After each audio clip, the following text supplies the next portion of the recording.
Okay, so it's a great pleasure to be here, an honor to be speaking at this meeting for Judea. I first met Judea, I was a good old-fashioned AI person. I graduated from Palo Alto Junior College in 1986, and that was a joke for people who understand the rivalry between Berkeley and Stanford, but I guess this is not, sorry you are. And so I went to the machine learning conference. I think it was in Irvine in 1987. And Rena was there and Judea, and I didn't really know what work Judea had been doing. But at some point during the banquet, Judea started playing the trumpet in his elbow. And then there was dancing and playing the piano and all kinds of things. So my introduction to Judea was not through Bayesian networks at all, but was through music.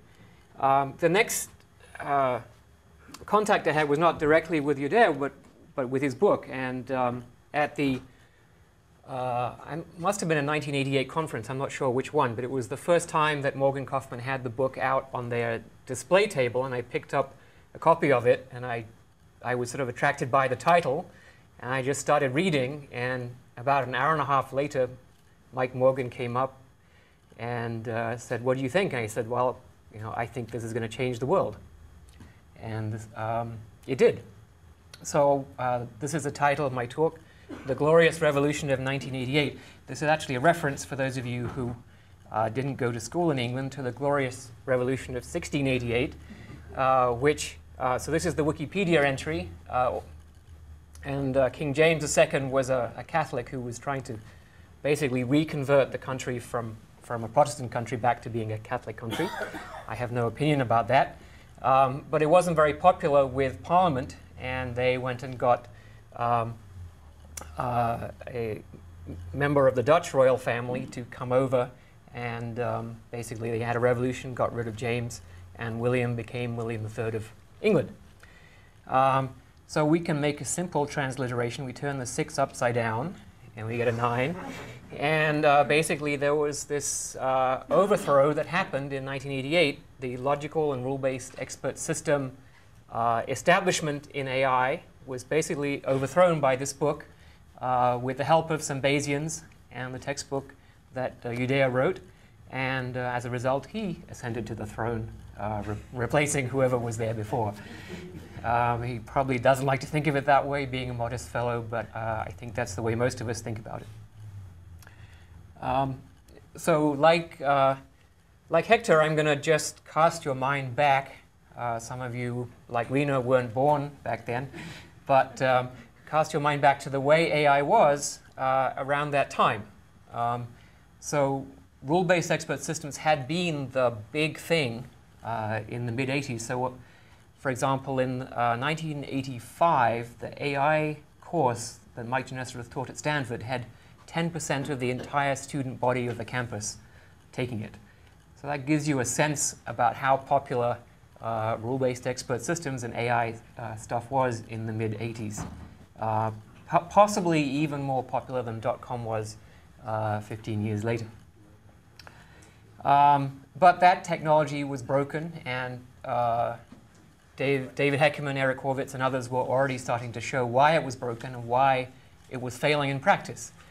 There was also lots of work on natural language where everything was done by hand. It was all logic-based grammars, and no learning was seen. Vision was a very deterministic field. There were theorems about recoverable geometry of scenes. If you have 17 points on a 5-dimensional object in 8 dimensions, then you can recover the pose up to a reflection and things like this. And in practice, mostly on fairly simple problems. Machine learning, it's hard to imagine that you went to a machine learning conference then, probably 2/3 of the papers were about decision tree learning and getting minor improvements by changing the splitting criteria and things like that.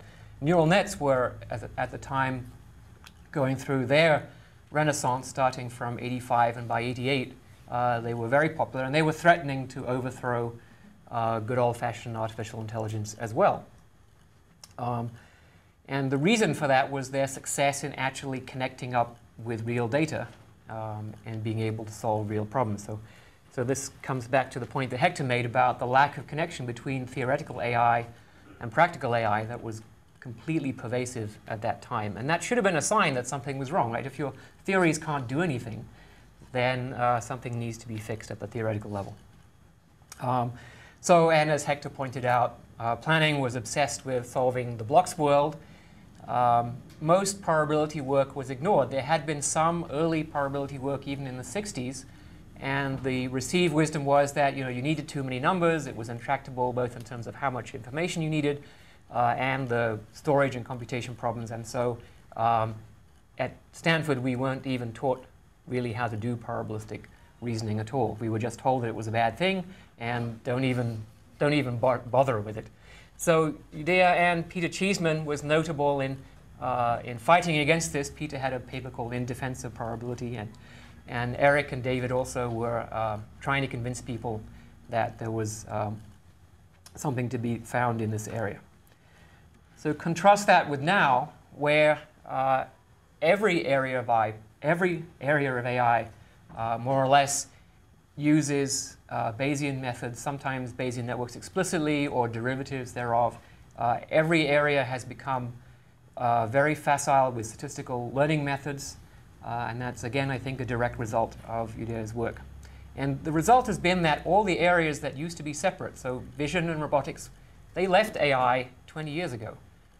But now they're back because they understand that we need probabilistic models and we need machine learning to do vision and robotics. And so you look at the work of, for example, Sebastian Thrun, who's basically using Bayesian methods for robot exploration. You look at work by David Mumford or Songchun Zhu doing Bayesian methods for computer vision. My colleague Jitendra Malik using machine learning techniques. So the language of probability has tied together the subfields of AI and also tied AI to other fields like statistics, control theory. So when I work on state estimation, for example, I can talk to my control theory colleagues and we understand each other exactly.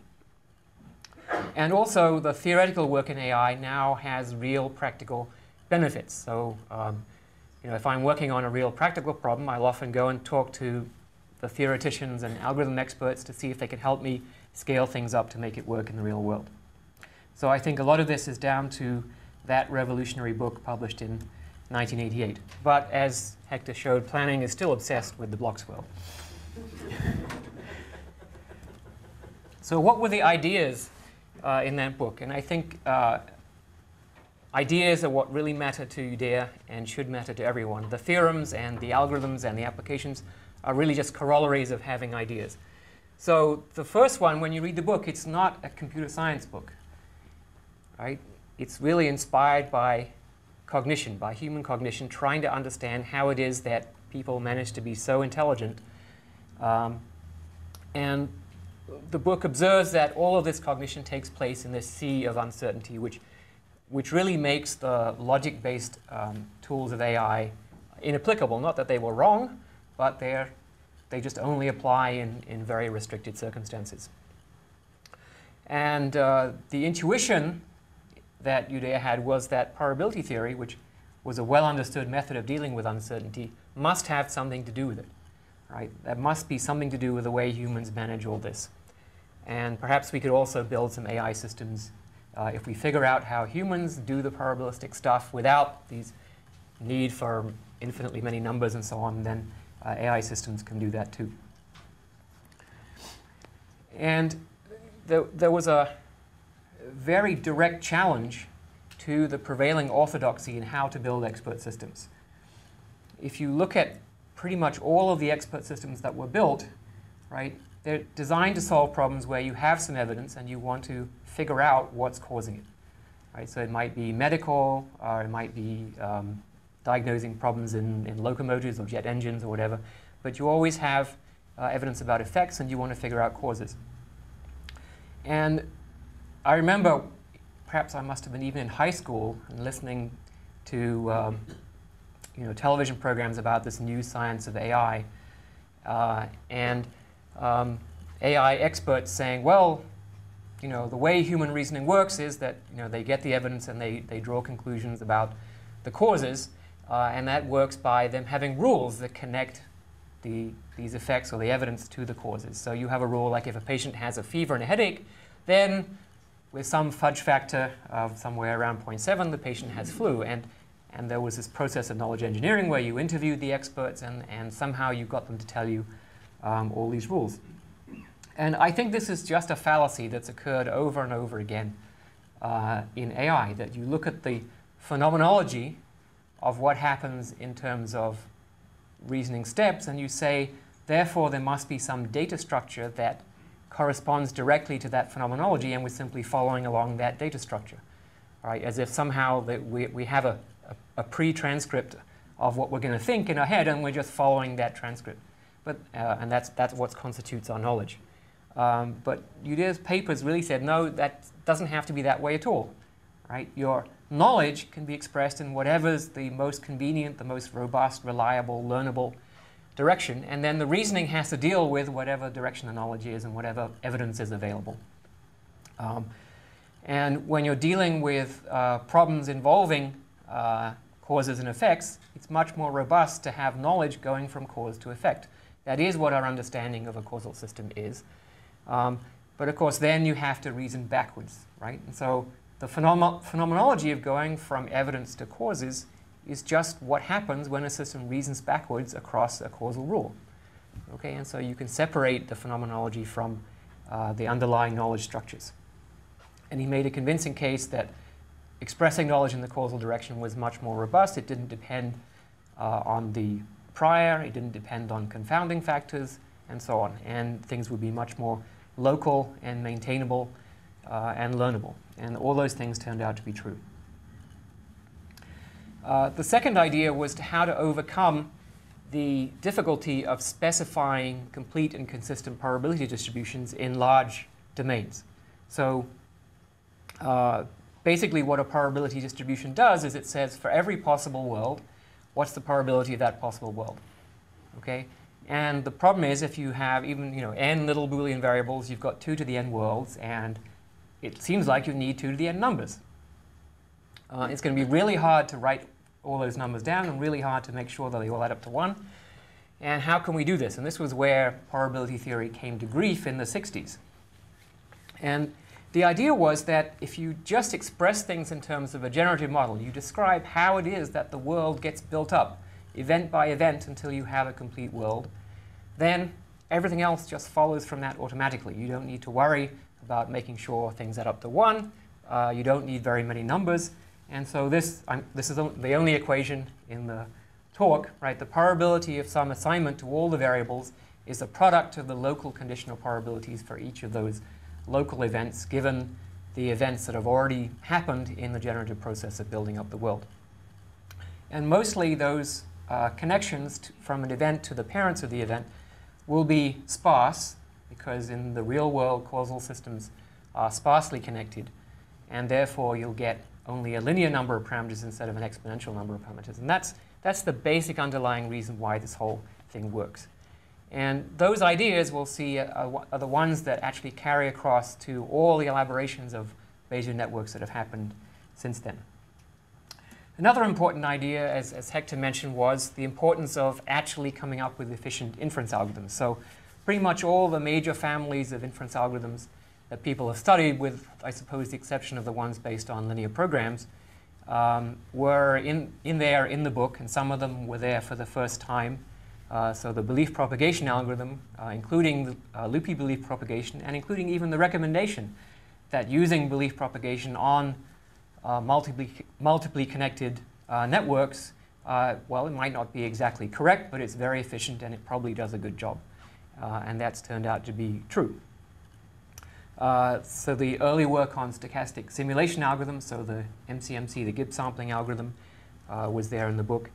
And a join tree clustering method that Judea developed in his '86 paper at the same time as the first Lauritsen and Spiegelhalter paper that did essentially the same thing. So there was a great deal of algorithmic innovation to make this all practical. And this underlying theme that there was a connection between the structure of the model and the complexity of doing inference on it. And that created this connection between computer science and statistics that was really pretty tenuous at that time. There were really just a few areas of statistical algorithms where computation was a major issue that computer scientists would be interested in. And now, now that connection is a very wide freeway and lots of fantastic ideas going backwards and forwards. So after that, well, we all know what happened. There was an explosion of work in Bayesian networks, thousands of papers across all the major conferences, and lots of applications. So there's a book by Poiré et al. A couple of years ago that has 400 pages describing application after application of Bayesian networks. And I'll show you one application of mine later on. Once you have this basic idea, right? Once you've got the idea that you can build probability models in this compositional fashion, then you can basically take the cross product of that idea with all the other ideas that already exist in computer science, and get more stuff to come out very naturally. So Tom Dean, who's here somewhere, there he is. There he is, right? So Tom Dean and Keiji Kanazawa said, okay, let's take the cross product of Bayes nets with temporal models, and you get dynamic Bayes nets. And instantly you have something which is more general than hidden Markov models. It has an exponential representational advantage over hidden Markov models that's more general than Kalman filters, so it can not only deal with the linear Gaussian models, but can deal with nonlinear transition models in complex systems. And that led fairly soon thereafter to new families of inference algorithms for dealing with complex stochastic processes over time. So particle filtering was partly invented to handle dynamic Bayes nets and has since become a huge industry across many areas of control theory and statistics and so on. And there are many, many applications. In robotic systems, it's sort of the first thing you think of doing if you want to do health monitoring of a really large system. In computer vision, it's used for tracking and behavior descriptions and behavior recognition. In medicine, for keeping track. So as Rich mentioned, my work in neurosurgery is about keeping track of the internal state of patients in the intensive care unit at San Francisco General using dynamic Bayes nets. Oh, intelligent tutoring, right? So I just came back from New York, and the companies that deliver online education to literally millions of people around the world, they're using dynamic Bayes nets to estimate the knowledge state of their students as they get instruction and do test items and so on. So learning came next. Okay, so we have these Bayes nets. How do we learn them? And you have a ready-made method of learning them because the Bayes net expresses a likelihood for the data. So all you have to do is change the Bayes net to improve the likelihood. So structure learning methods came, and learning with hidden variables came. So Mike Jordan's over there, and he and I were at the 1994 Summer Institute at Oregon State on Bayes nets, and we started talking about learning Bayes nets with hidden variables. And I like to think that that event had the effect of convincing Michael to perhaps put the neural nets down for a while and do graphical models instead, and that had a big effect on the whole well, the neural net community kind of went away and became a graphical models community at the NIPS conference. And another advantage of Bayes nets is you can express lots of prior knowledge. If you know something about the structure of the Bayes net, then you can use that to basically prime the learning algorithm, and you can learn from much less data. And I've seen this over and over again in applications that you can often provide a great deal of prior constraint on the problem and allow effective learning from a very small amount of data.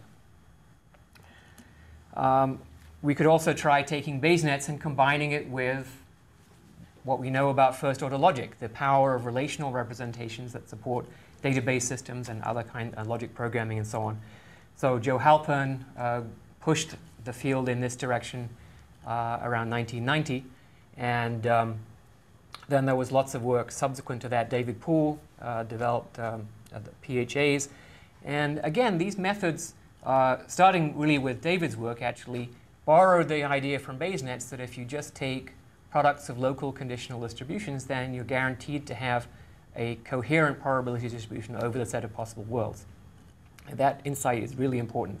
The work that I did with Brian Milch on blog, which basically allows you to reason about unknown objects and deal with the open universe case where you don't even know what exists out there in the world, let alone how the objects are related to each other, again uses that same idea.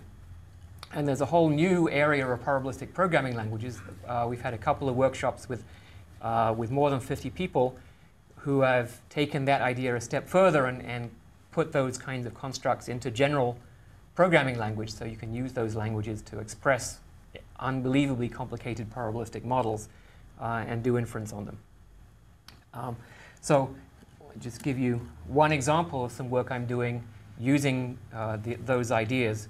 The UN has something called the Comprehensive Test Ban Treaty Monitoring System. So this is supposed to detect nuclear explosions anywhere in the world, but as part of that is actually monitoring all the seismic activity of the planet and producing daily bulletin of every single seismic event above a certain magnitude.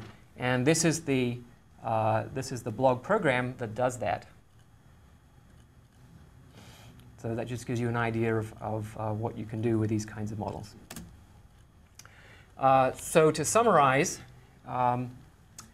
George Boole, I know, is a favorite of Judea's, someone who created a little revolution in the mid-19th century that led in a fairly leisurely fashion to the information revolution that we've had today. And what he really did was to figure out that you can really express complicated stuff in a fairly concise way using a powerful propositional language, plus the ability to do composition.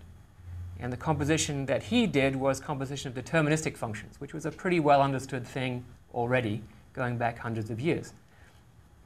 And what Judea did was to take propositional expressive power and endow probability theory with that power, and to understand how to do composition of uncertain functions, which was something that hadn't really been understood before. So those two contributions were extremely important, and I'm sure in 100 years' time, people will be collecting Judea's book in the same way that Judea is collecting those other books. So thank you very much, Judea.